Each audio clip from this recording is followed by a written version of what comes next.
Hi everyone! My video for today is about Jewelgram. It is a free app where you can write text on existing photos.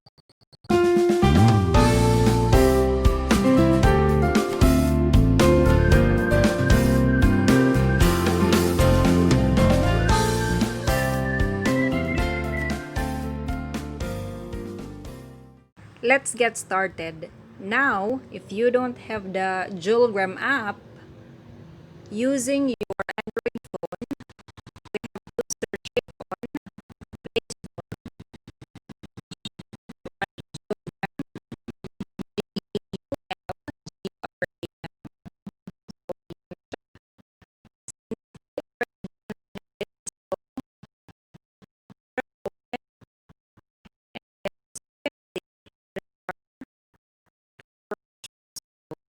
Normally, I use this app. It's because I have a Facebook page which is Quotes and Bible Verses. For example, I will post a quote related to friends or it can also be love. So I use my photo. So for example, I have the person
the common size for YouTube photos or YouTube videos.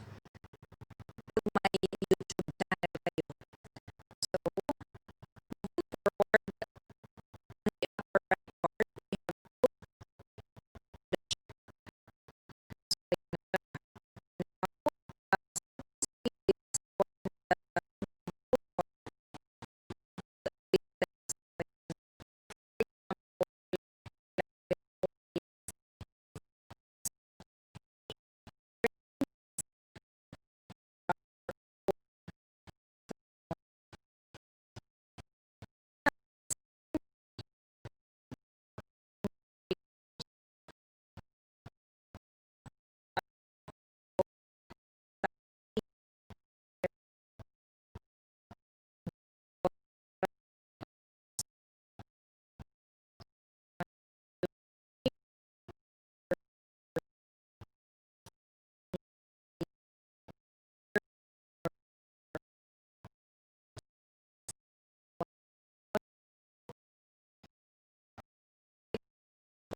And then, hindi siya nag-work since nga original style or design yung kinuha ko. Font and size, so I'm using Devonshire or Devonshire. So, yun yung gamit ko right now.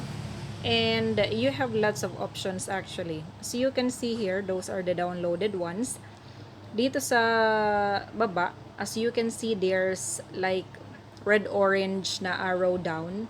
Meaning, you have to download it first in order for you to be able to use the font or font style.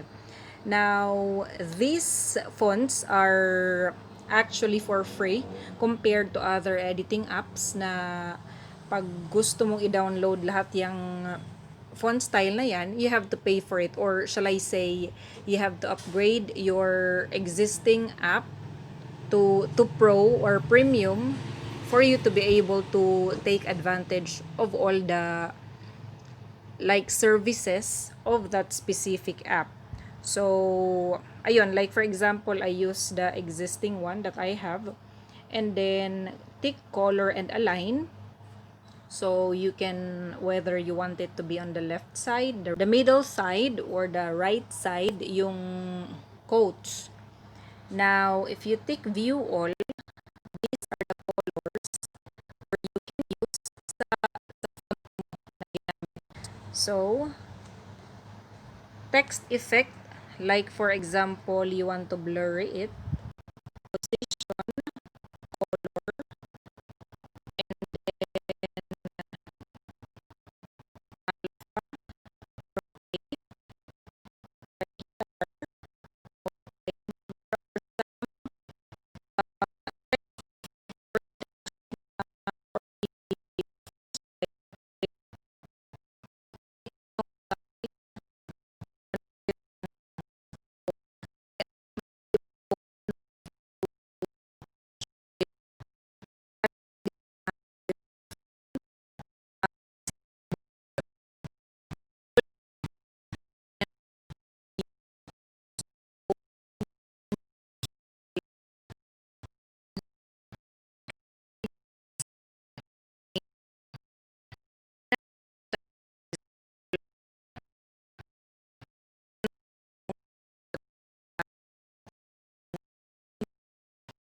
texts. Okay, so I normally use 90. Letter,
now, add date, I really don't use it.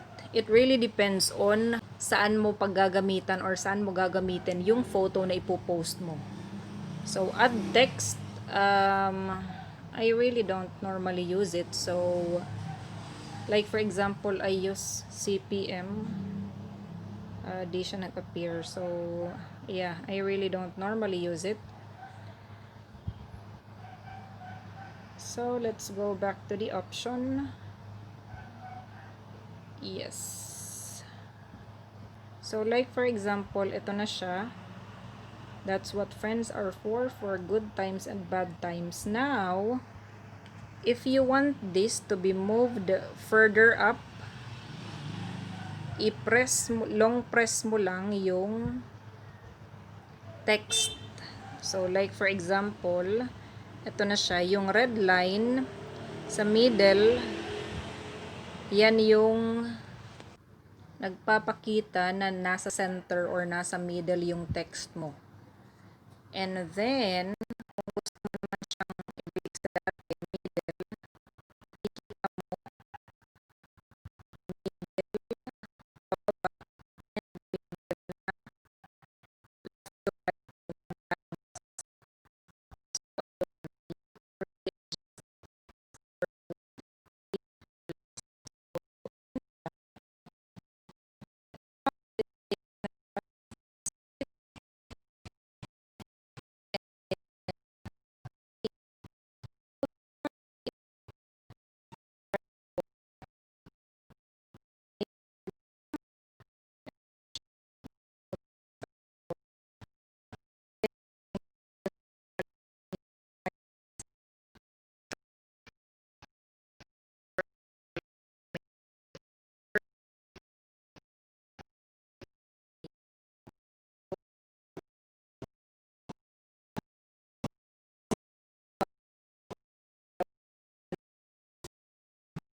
gawin mo sa kanya is tick edit, save,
kung halimbawa may ginawa ka na edit na photos, you can actually upload it here.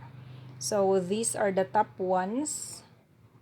Best, new, siguro mga kakagawa lang.